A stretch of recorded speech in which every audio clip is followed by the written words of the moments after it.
गया सरकार चलाने को। इन्होंने कहा था पहले पंचवर्षीय में 2 करोड़, 7 लाख नौकरियों का सगुफा छोड़ते हैं मोदी जी, लेकिन आपने देखा है हर जगह प्राइवेटाइजेशन कर रहे हैं। क्या बात कर रहा हूँ, 40 करोड़ लोग बेरोजगार फिर रहे हैं, आपकी तनख्वाह बढ़ गई, आप मीडिया गोदी मीडिया हो गए। तो पूछ लेते ना मोदी जी से कि आप जब वहाँ पे थे गुजरात में तो कहते थे 35 रुपए लीटर तेल भी कहूँगा, आप कहते थे कि रुपया उसमें आईसीयू में पड़ा हुआ है, तो तेल सस्ता हो गया, रुपया महंगा हो गया, क्या डीलर सस्ता हो गया, डीजल सस्ता हो गया। जो गूंगी बहरी सरकार है इस देश की, मीडिया से रिक्वेस्ट है, मेरी बात उस देश की मीडिया गूंगी बहरी सरकार तक पहुंचा दीजिए। 2014 के पहले जो महंगाई डाइन थी, आज वही आप लोग बहुत ज्यादा। देखिए डर तो मोदी को है। मैं आप कहना चाहता हूं कि जिस तरह से आज देश में बेतहाशा महंगाई चरम पर है और पूरी तरीके आप सभी लोगों ने देखा है कि लगातार महंगाई के मार से आम जनता पर। ये देखिए आप इस तस्वीरों को देखेंगे, राहुल गांधी यहाँ पर फिलहाल पहुंच चुके हैं और जो उनकी सिक्योरिटी गार्ड्स है उनकी गाड़ियां जारी है और राहुल गांधी अभी कुछ देर में पहुंचेंगे। फिलहाल राहुल गांधी फिलहाल पहुंच चुके हैं, लेकिन कांग्रेस कार्यकर्ताओं में और ज्यादा जोश आ गया है। कोई शेर बता रहा है, कोई कुछ बता रहा है। हालांकि प्रधानमंत्री नरेंद्र मोदी को भी भारतीय जनता पार्टी के नेता जो हैं वे लोग शेर बताते हैं, शेर है तो ज्यादा खर्च उठाने पड़ेंगे, ज्यादा पैसे लगेंगे, इसीलिए डीजल पेट्रोल के दाम बढ़ते जा रहे हैं। कोई कह रहा था कि राहुल गांधी शेर हैं, शेर तो नरेंद्र मोदी है ना, जो लगातार खर्च बढ़ता जा रहा है, इसी वजह से महंगाई बढ़ती जा रही है। शेर सिर्फ देश में इकलौता है, वो है श्री राहुल गांधी जी। जिस तरह से उन्होंने आवाज उठाई इस झूठी सरकार के खिलाफ, मोदी को झुकना पड़ा। आज देश में बेतहाशा महंगाई चरम पर है और मोदी जी आम जनता का उपहास उड़ा रहे हैं। कहाँ गया वो नारा, बहुत हुई महंगाई की मार, अब की बार मोदी सरकार। अरे ये फेंको की सरकार है। इन लोगों ने जो भी कहा है आज तक वो पूरा नहीं किया है। आप देख रहे होंगे आज इस ऐतिहासिक स्थल पे जो रामलीला मैदान है दिल्ली का, वहां देश भर से जनसमूह इकट्ठा हुआ है श्री राहुल गांधी जी के नेतृत्व में। लेकिन जिस तरह से मोदी जी ने इस देश को तबाह करने का काम किया है, देश के आम जनमानस को तबाह करने का काम किया है महंगाई के बोझ से। आज सिलेंडर का दाम देखिए 1000 के पार हो गया, 200 रुपए किलो से ज्यादा सरसों तेल हो गया। और मोदी जी क्या करते हैं, क्या कहते हैं, कभी बोलते हैं भाइयों बहनों करके ध्रुवीकरण में फंसा दो, हिंदू मुसलमान करा दो, जिससे कि ये मुद्दे ठंडे हो जाएं। लेकिन कांग्रेस पार्टी आम मुद्दों को लेकर के सड़कों पे है। जिस तरह से हमने सड़कों पे संघर्ष किया, आज रैली के माध्यम से इस फेंकू की सरकार को आने वाले 24 के चुनाव में उखाड़ फेंकने का काम सिर्फ और सिर्फ कांग्रेस पार्टी करेगी, राहुल गांधी करेंगे। इन फिरका परस्त ताकतों के खिलाफ हम लोग एकजुट होकर के लड़ाई लड़ रहे हैं। बेरोजगारी हो, महंगाई हो, जो बेतहाशा जो जीएसटी हो, जिससे व्यापारी तबका जो तबाह हुआ है, इसको हम लोग एकजुट होकर के मजबूती से बीजेपी वाले कह रहे हैं फेंको तो कांग्रेस वाले हैं, और प्रधानमंत्री को अगर आप लोग फेंको बोलते हैं, उन्होंने कांग्रेस को देश से उखाड़कर फेंक दिया। कांग्रेस देश में कहीं नजर नहीं आ रही, लेकिन जहां पर कांग्रेस है वहां पर हत्याएं बढ़ती जा रही हैं। अभी जो एनसीआरबी का रिपोर्ट आया हुआ है उसमें पता चल रहा है कि राजस्थान में लोगों की मौतें हो रही, लोग आत्महत्याएं कर रहे हैं, पुलिस प्रताड़ित लोगों कर रही है। देखिए फेंकू सरकार मैं इसलिए कह रहा हूं कि जिस तरह से मोदी ने कई वादे किए थे 2014 में, 2 करोड़ नौकरियों का वादा था, 15 लाख की बात थी, कई सेक्टरों में अलग अलग प्राइवेटाइजेशन में करने का इनका वादा था। आज क्या हुआ, आज तो देश की जीडीपी रो रही है। वित्त मंत्री जी से जब कहते हैं कि प्याज के दाम बढ़ गए तो कहते हैं प्याज खाना छोड़ दो।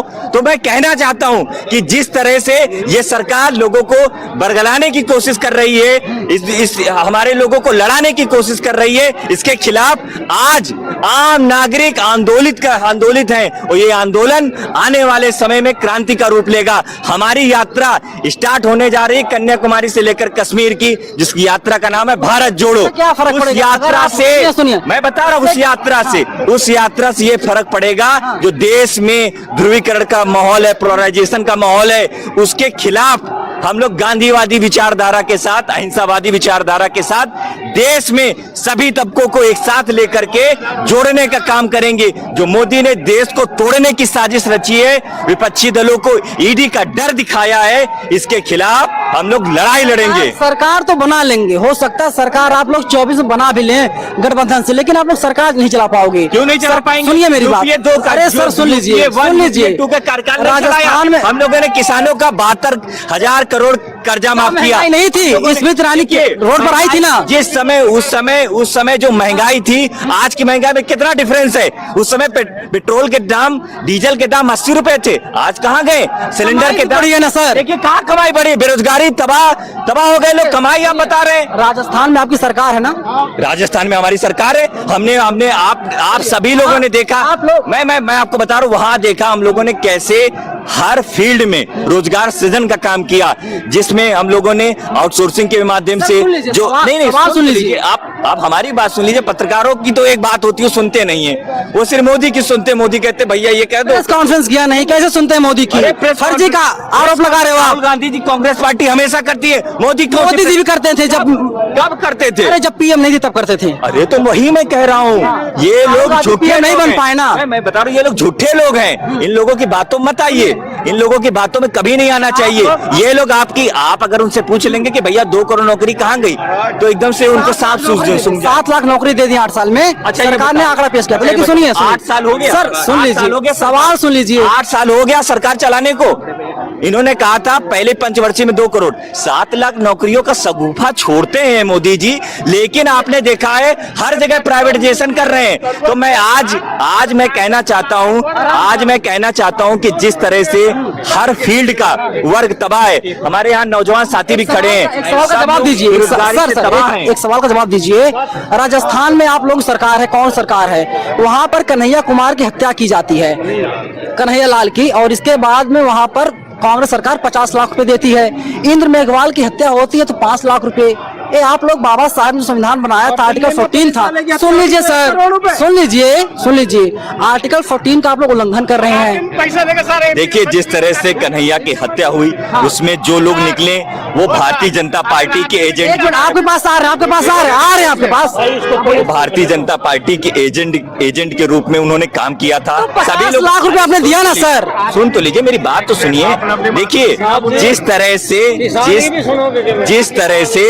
जिस तरह से हिंदू मुसलमान करने की कोशिश की जाती है, मैं ये नहीं कह रहा हूं कि मुआवजा किसी को 5 मिलेगा, किसी को 10 मिलेगा, लेकिन मैं ये कह सकता हूं कि उस परिवार की सुरक्षा, उस परिवार का संसाधन कांग्रेस पार्टी की जिम्मेदारी है। हम जिम्मेदारी लेते हुए कहते हैं कि अगर इंद्र मेघवाले के पिताजी का और पूरे परिवार का जो भी रहेगा, अशोक गहलोत जी ने कहा, सचिन पायलट साहब ने कहा कि उनके परिवार की देखभाल कांग्रेस पार्टी करेगी। मैं आपको आश्वस्त करना चाहता हूं कि कांग्रेस पार्टी उस वर्ग के साथ, उस वर्ग 5 लाख, ये क्या भद्दा मजाक कर रहे हैं आप लोग? वहां पर अशोक गहलोत क्यों नहीं गए?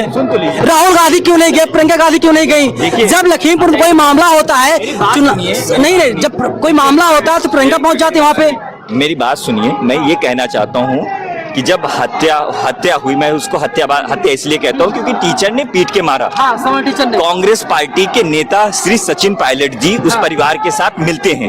कांग्रेस पार्टी के नेता, कांग्रेस पार्टी का डेलीगेशन मिलता है, उस परिवार को हर संभव मदद करने की बात कहता है, और अटेंडम जो जिम्मेदारी होती है उसको कांग्रेस पार्टी निभाती है। और मैं आपको कह सकता हूं कि जो कांग्रेस पार्टी करती है वो इस तबके के साथ खड़ी होती है जिसके साथ कोई नहीं खड़ा होता। 50 क्यों नहीं? देखिए 50 क्यों अच्छा, नहीं? सीधा सवाल मेरा बताइए, सुनिए। आप लोग देश में राज करने की बात करते हो। ये बताइए, सुनिए, आप 50-50 की बात कर रहे हैं, यहाँ हिंदू मुसलमान करने की कोशिश की जा रही है। आर्टिकल 14 का अपमान कर रहे हो आप लोग। लीजिए, कोई अपमान नहीं है। कांग्रेस, आपको पता है बाबा भीमराव अंबेडकर जी को संविधान निर्माता किसने बनाया?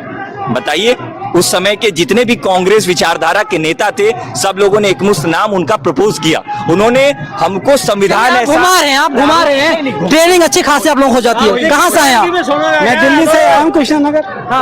बहुत जोश है ना आप लोगों में? जी, होना भी चाहिए। हाँ, तो क्या लग रहा है, महंगाई घट जाएगी या महंगाई बढ़ती जाएगी? ऐसे ही महंगाई घटेगी या नहीं घटेगी, ये तो वजीर आजम के पेट के अंदर है। कौन सा वजीर आजम? जो हमारे देश के वजीर आजम, आपका भूल गए? आप तो उन्हीं के लिए नौकरी कर रहे हो, आपकी तनख्वाहें बढ़ गई। अरे क्या बात करते हैं? क्या बात कर रहा हूँ? 40 करोड़ लोग बेरोजगार फिर रहे हैं, आपकी तनख्वाह बढ़ गई, आप मीडिया गोदी मीडिया हो गए, तो पूरा हिंदुस्तान। आप हमें आरोप मत लगाइए, ठीक है ना? हम गोदी मीडिया नहीं है। अगर हम गोदी मीडिया होते तो शायद यहाँ पर नहीं होते। आप लोगों को आवाज में आवाज हम ना मिलाते। आवाज ये यूट्यूब वाले आवाज लगा रहे हैं। आपने अभी एक भाई से पूछा था इंटरव्यू, मोदी जी ने तो कोई नहीं दिया, और एक इंटरव्यू दिया तो उससे बौखला जाते हो। रजत शर्मा से सेट करके एक रजत शर्मा कौन है? गोस्वामी कौन है? हमें नहीं मतलब उनसे। राहुल जी रोज इंटरव्यू देता, लेते क्यों नहीं? आप इंटरव्यू लीजिए ना, जाइए ना, आप उनसे पूछिए ना कि जब तक ये वहाँ पे थे। फिर कहोगे सवाल विपक्ष पूछा जा रहा है, और राहुल गांधी का कोई इंटरव्यू क्यों लेगा भैया? भाई साहब सवाल तो आप लोग विपक्ष से पूछ रहे थे ना, तो कभी उनसे भी पूछ लेते ना मोदी जी से कि आप जब वहाँ पे थे गुजरात में, तो कहते थे 35 रुपए लीटर तेल भी कहूंगा, आप कहते थे कि रुपया उसमें आईसीयू में पड़ा हुआ है, तो तेल सस्ता हो गया, रुपया महंगा हो गया, क्या डीलर सस्ता हो गया, डीजल सस्ता हो गया, नौकरियां मिल गई, क्या मुद्दे लेकर आए आप? ऐसा है, मेरी बात सुनिए, मैं आपकी बहुत देर से सुन रहा हूँ। अब नेता लोग सुना दीजिए। बात कर रहे हो, अब किसान की बात सुनिए। मैं हरियाणा प्रदेश से आया हूँ, सिसाना गाँव जिला सोनीपत हरियाणा के रहने वाला हूँ। मैं ये बताने आया हूँ गूंगी बहरी सरकार को, जो खाते कट्टे का रेट था वो तो बढ़ा दिया और खाद के कट्टे का वजन घटा दिया। इस देश में सरकार नाम की कोई चीज नहीं है, जो गूंगी और बहरी सरकार है। मेरी सीधा डिबेट मैं इस देश के प्रधानमंत्री से करना चाहता हूँ। कांग्रेस रैली में क्या करने आए हैं? जाइए ना, बैठिए, आंदोलन कीजिए। कांग्रेस की रैली में कांग्रेस कार्यकर्ता बनकर के आए हो सर आप? कौन सुनेगा मेरी कौन सुनेगा? यहाँ कौन सुनेगा? अब देश की मीडिया को सुने। यहाँ कौन सुनेगा सर? मैं उस गूंगी बहरी सरकार को जगाने के लिए आया हूँ। सुनिए, यहाँ कौन सुनेगा? रिक्वेस्ट हाथ जोड़ करके, जो गूंगी बहरी सरकार है, इस देश की मीडिया से रिक्वेस्ट है, मेरी बात उस देश की मीडिया को गूंगी बहरी सरकार तक पहुंचा दीजिए।